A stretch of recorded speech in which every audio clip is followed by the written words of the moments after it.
Bismillah ar-Rahman ar-Rahim. Ambassador Amar Sena, distinguished colleagues, ladies and gentlemen, good morning to all of you. I'm honored to be here amongst you and amongst friends of Afghanistan, amongst distinguished personalities from India. The issue is that you are supercharged with the earlier address, and that makes it difficult for me, but consider this a relaxed time.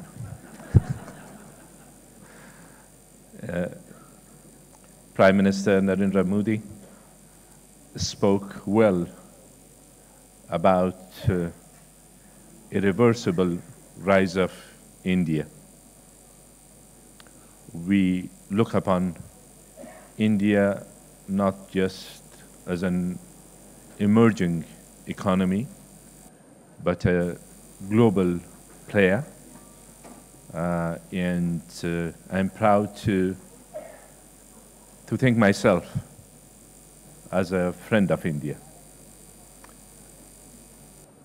Today, Hindustan Times Leadership Summit is an opportunity for a frank and sincere exchange in reflection on historic ties, deep linkages, and warm friendship that our two nations have today and have enjoyed throughout millennia. Ladies and gentlemen, the foundation for our bilateral relations is not accidental, nor it's a temporary phenomena. Regardless of evolving politics or shifting interests by governments, ours is deeply rooted in people-to-people ties that existed throughout the ages as part of kingdoms come and dynasties gone, regime changes, colonial history, and global makeovers. We have, and to this day, continue to set an example in terms of shared vision, common interests, and mutual respect for each other's sovereignty and independence. Add to that our firm belief in a democratic order that reflects the will of our people in a pluralistic society under the rule of law, with respect for human rights and dignity. Both countries have inspired each other at different times, especially during difficult times. As you know well, Afghanistan appreciates the hand of friendship that India has extended at various intervals, especially when our people were vulnerable because of extenuating circumstances or when under assault. Today is one such a moment as Afghanistan strives to overcome years of geopolitical abuse, terrorist attacks, and attempts by dark forces and designs that threaten our national fabric and identity, as well as our aspirations. In reality, these dark forces and misguided policies do not just threaten us, they threaten all societies, nation states, our cultural heritage, and humanity as a whole. Paradoxically, those who nurture and enable terrorism and extremist networks that feed it do so for short-sighted and misplaced intentions. They also engage in such activities at their own peril. This is why such strategies are a failure and have brought nothing but misery and hardship to all sides, including the perpetrators themselves.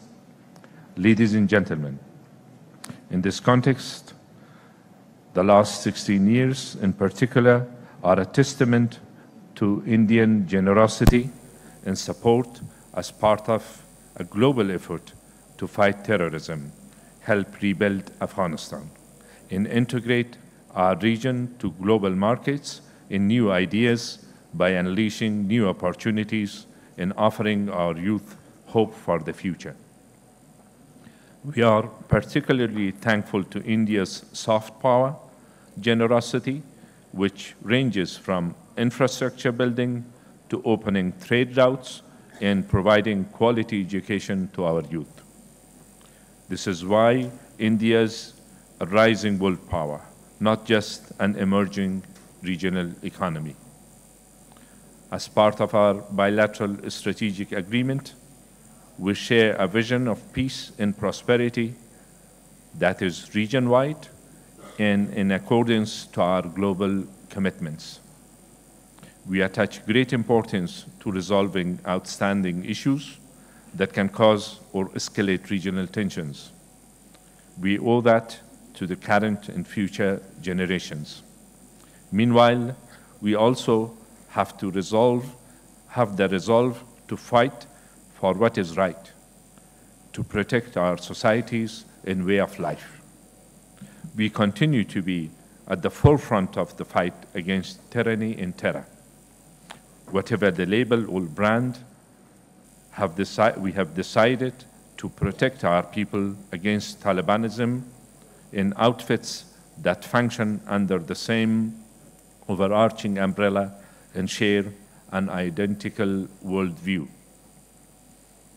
We are heartened by the latest pledges made by the international community that aim to break the current security stalemate, help us stand on our own feet, take responsibility for our own defense, and adopt a more effective approach to fight terrorism in our region. During my recent visit to the United States, I met administration officials and leaders on both sides of the aisle. I express our gratitude for continued US and NATO engagement in new strategic clarity that takes South and Central Asian security and stability into account. We also welcome the condition-based approach that enhances our defensive capacities and target the root causes of regional vulnerabilities.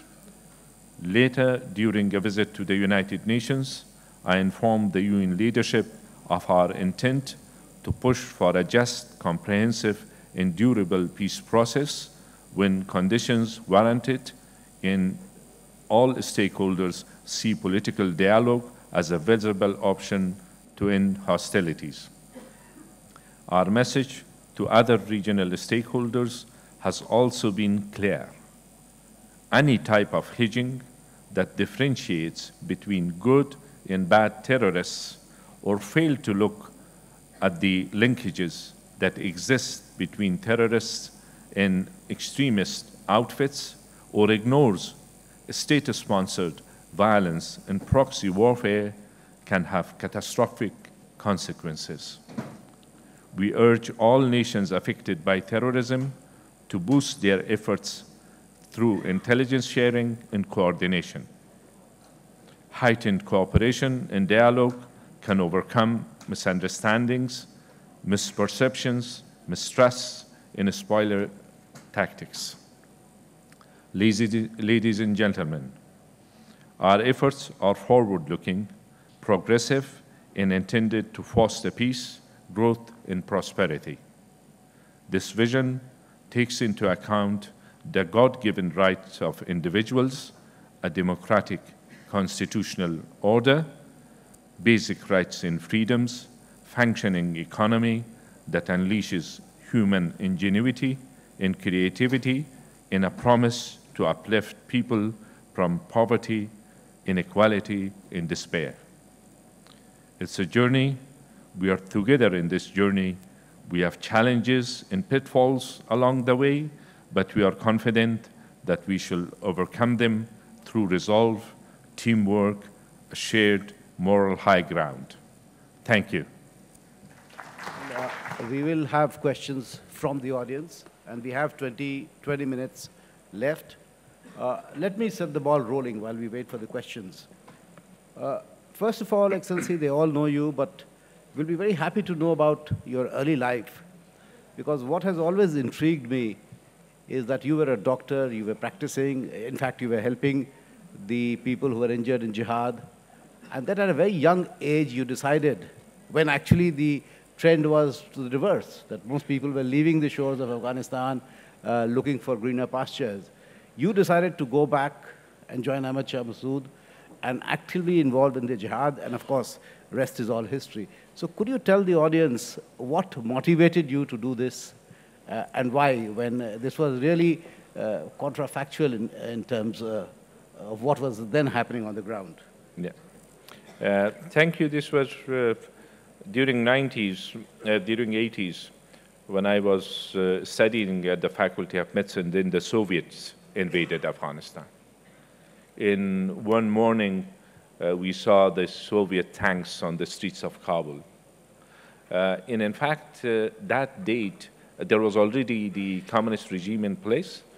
I was supposed to take some food and clothes for some of our relatives which were imprisoned at that time. So they would allow in each 15 days on a Friday to take clothes to the prisoners. These were political prisoners. And the night before, the Soviets had invaded and a new regime was installed.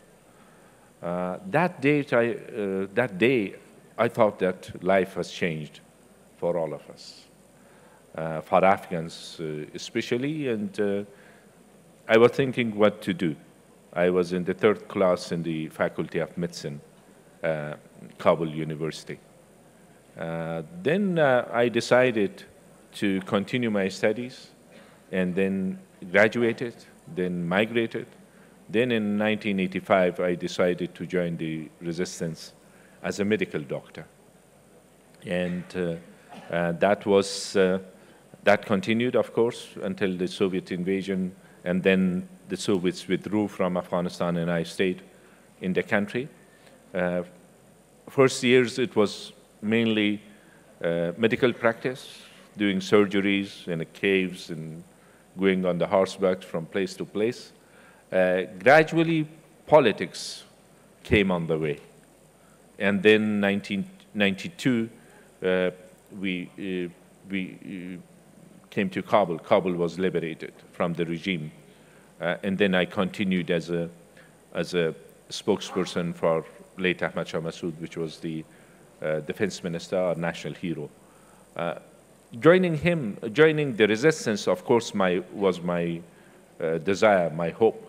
But under what type of a leadership one can work in order to be most effective, I thought that would be Ahmad Shah Massoud, a hero by all means, which dedicated all his life in defense of the country, first against the Soviets, later on and against the regional interferences and the terrorist groups, Al-Qaeda, Taliban, and then he was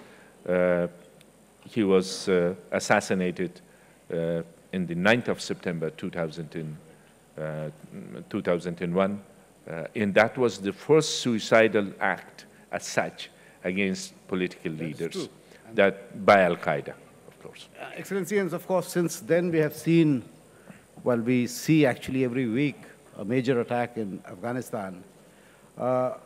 Both you and Government of India, and I think people of India, have welcomed the new policy announcement of President Trump, which perhaps is the biggest change that we see in the US policy.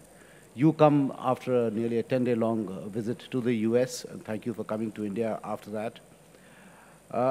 But besides the policy pronouncements, obviously much more needs to be done by the US. You as the chief executive, do you see that that has had the effect it should have had, particularly on those neighbors who have provided sanctuaries and training to Taliban, and they continue to do that? What else the Americans need to do? So do you see a perceptible change on the ground? One or two elements in the policy, new policy, South Asia policy, which are critical. First, it is not time-bound, it's condition-based.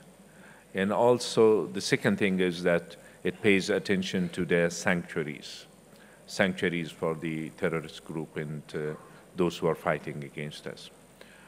The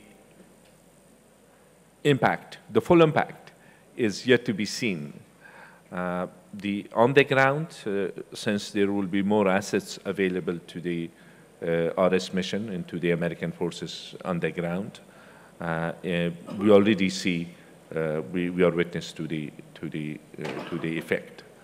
And there is no doubt that because Taliban are under pressure in the rural areas, under more pressure these days, they have focused more on the terrorist actions on the cities. We have had some tragic incidents in the past weeks and months.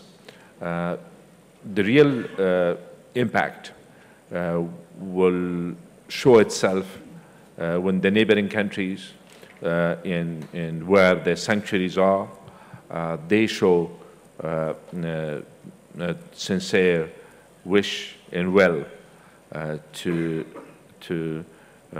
cooperate. To cooperate, I mean to end the sanctuaries there. So that's the main thing. And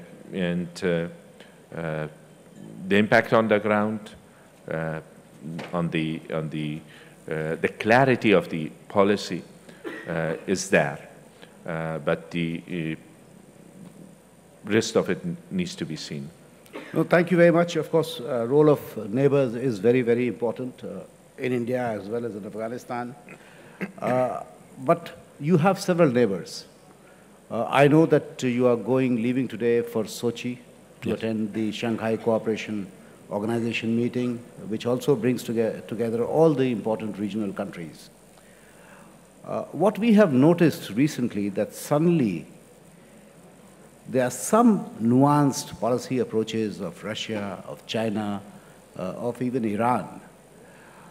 So do you fear that this divergence in approach towards Afghanistan of your neighboring countries will bring us back full circle and Afghanistan will become once again a playground for great power politics? Do you think that there will be increasing support for Taliban? Because we see the shift in narrative that where Taliban is becoming the good guys while being replaced by ISIS or Daesh, which is the bad guys. Is this the version 3 of terrorism, or is there some reality to this? And how do you wish to tell your neighbors that they have to be solidly behind the democratically elected government of Afghanistan? Yeah.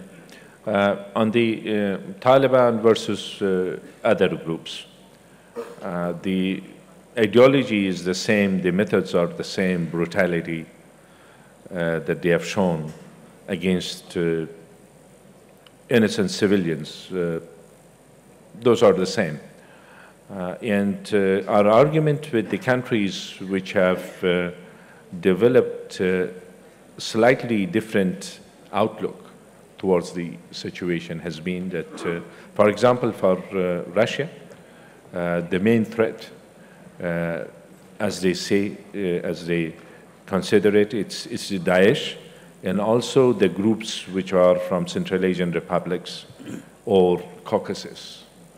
That we agree, that these should be considered as the main threat. We agree on the threat perception. But at the same time, those groups from the Central Asian republics or Caucasus are there only because of the support that they are receiving from Taliban. So it's that dilemma, it's that paradox that we need to address through engaging with countries of the region. And this upcoming Shanghai Heads of Government Summit is an opportunity, and we continue to engage. There was more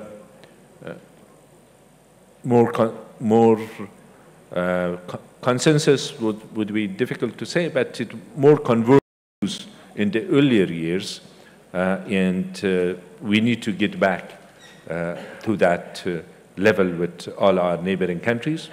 At the same time, when it comes to the sanctuaries in the neighboring country, that's the main obstacle towards betterment of our relations with that country. And that's the main challenge that needs to be addressed. Blame game will not get us anywhere, because sometimes Afghanistan has been blamed for insecurity somewhere else. We have been a victim, and we have been in the forefront of the struggle against terrorism, and there are a lot of lessons in our region, at least for all countries involved, that these terrorist groups and outfits will not serve any country's interest. Short-sighted policies, as I mentioned earlier, and looking at it from vested interest or self-interest, but not legitimate interest of any nation, will not serve the cause. Thank you, Excellency. Let me bring you back to perhaps focus on our bilateral relations. You know that some recent developments, of course, are very encouraging. The air corridor that was established between Kabul and India, or Delhi, now we are looking at Amritsar also. The first shipment of wheat, which also establishes the viability of the Chabahar port itself through Iran.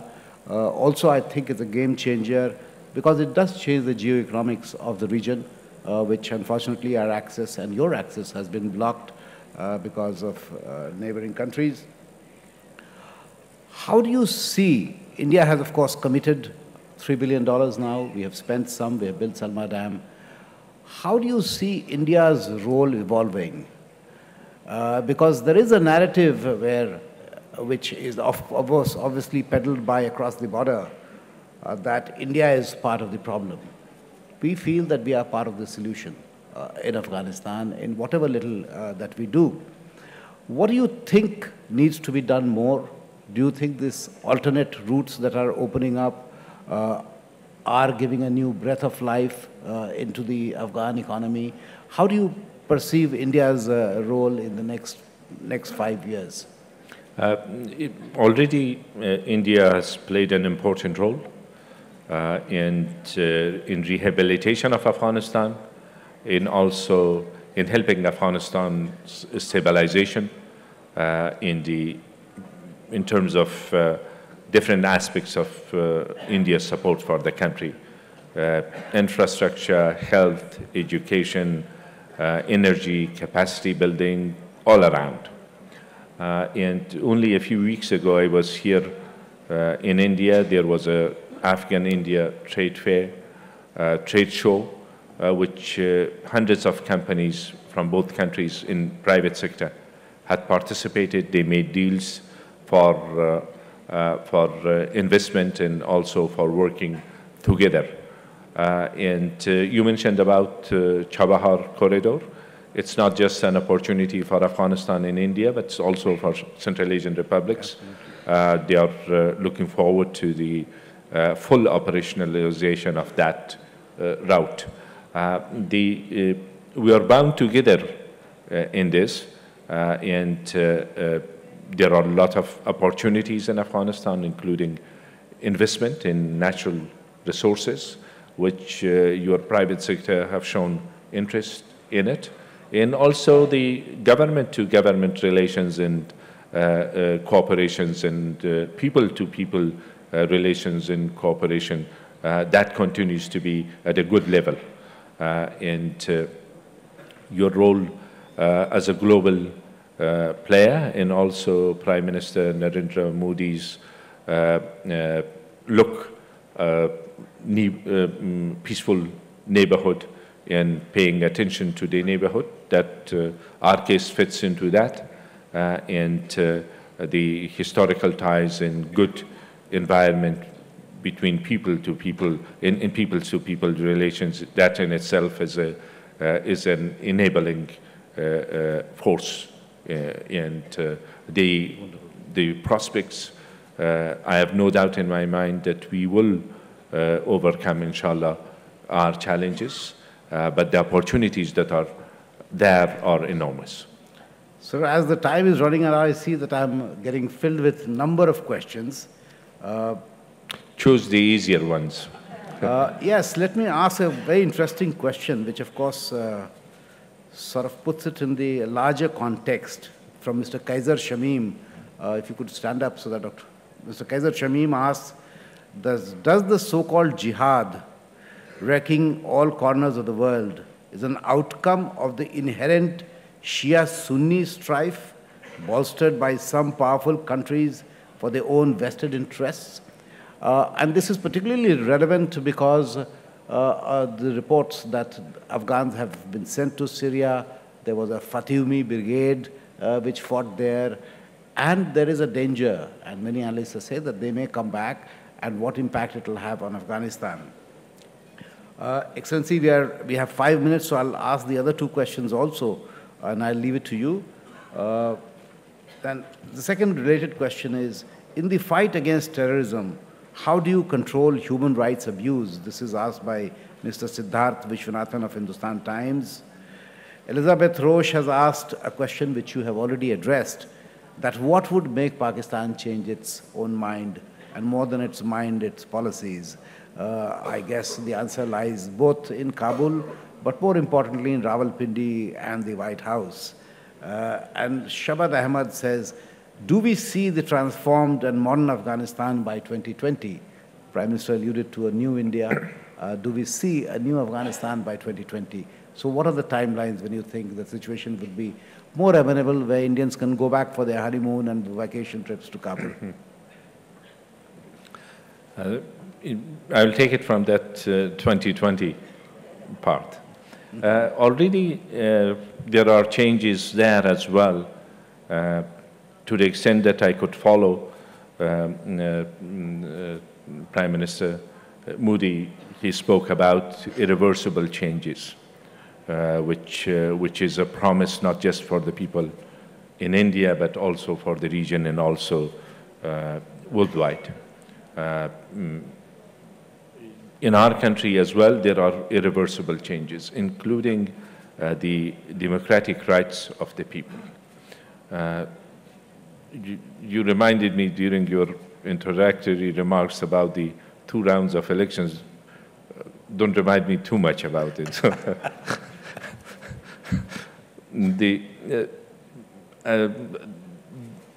The fact that the future of the country in the destination will be decided through elections. Our elections have been challenging, but we hope we will have much, much better elections, parliamentary, district council, as well as presidential elections by 2019. The awareness of the people about their rights and women's participation in the society, education, the younger generation, their aspirations, their energy, and their talents. These are all our hopes for the future of this country, and these achievements are there because of the sacrifices of our people. In regards to human rights and paying attention to that and keeping that in mind while we are fighting against terrorist groups, yes, of course, in an environment, in an insecure environment, violations might take place, but these have been taken seriously. The good thing is that the mentality has changed, the mentality of the people.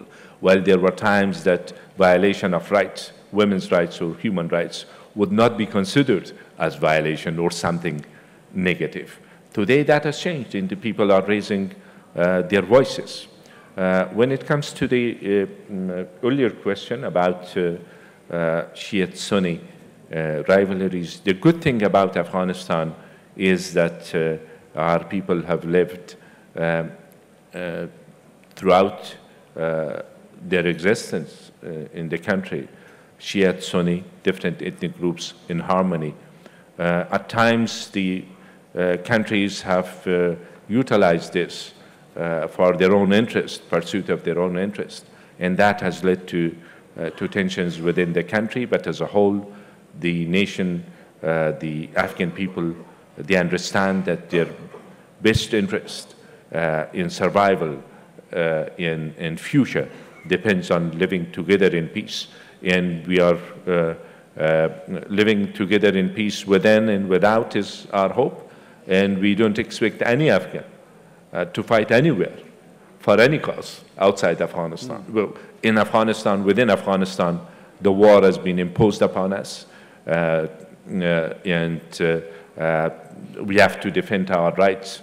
At the same time, we hope that we will be able to live in peace within and without.